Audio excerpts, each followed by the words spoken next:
Well, I'm very pleased to say that Dr. Pierce Riemer, Director General of the World Petroleum Council, joins me now. Lovely to meet you. Thank you very much indeed for coming in and talking to me.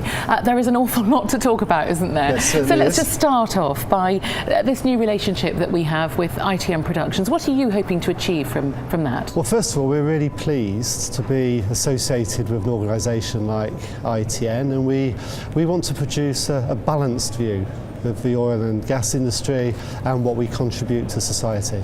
Our organisation was formed in 1933 and it was set up to promote oil and gas for the benefit of mankind.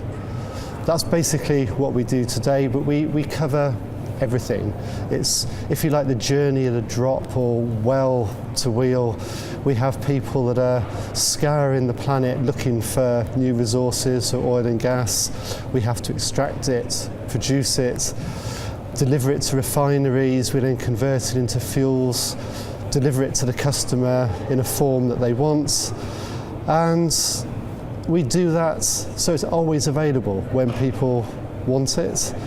And of course we get involved in all the social and economic and all the other issues associated with that process all the way through. So huge challenges. Do you have enough people in the industry? How's recruitment going? We don't have enough people, no. It is interesting though, because we have 70 member countries, we see issues from all around the world. So particularly with young people and recruitment, it's a sort of east and west problem.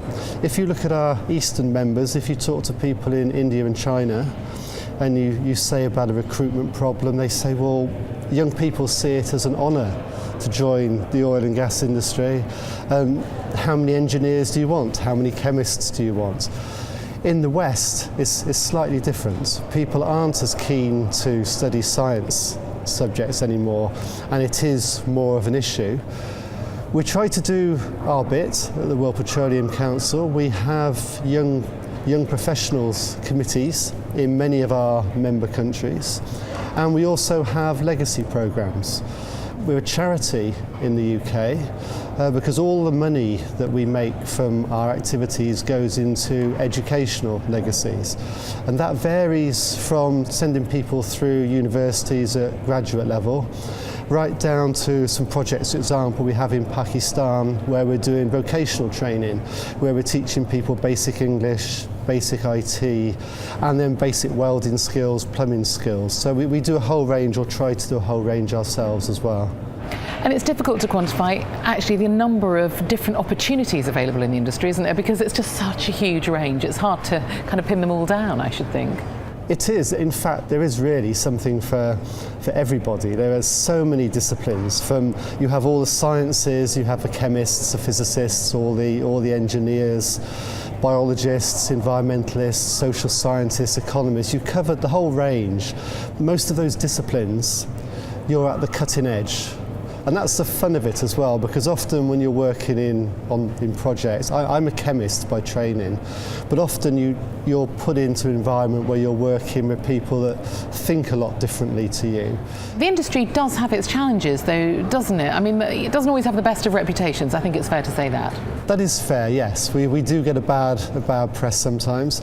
Often I think it's because people only think about us and think about what we do when they fill up their car with petrol.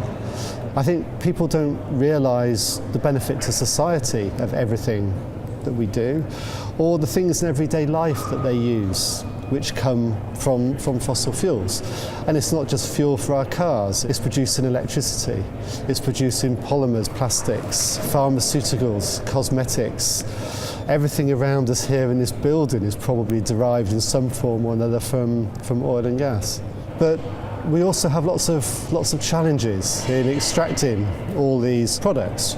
We have geological challenges, geopolitical challenges, price challenges, and technical challenges. In fact, to give you an example, when you go on holiday and you're in your jumbo jet at 34,000 feet, the distance you're at in that aeroplane to the ground are the distances that we're drilling underground, and we're doing that to centimetre accuracy. Everyone's got a view though, haven't they? I mean, I think it's partly, as you said, when you go to the pump, the fluctuating oil prices, it makes everyone feel that they do have an opinion.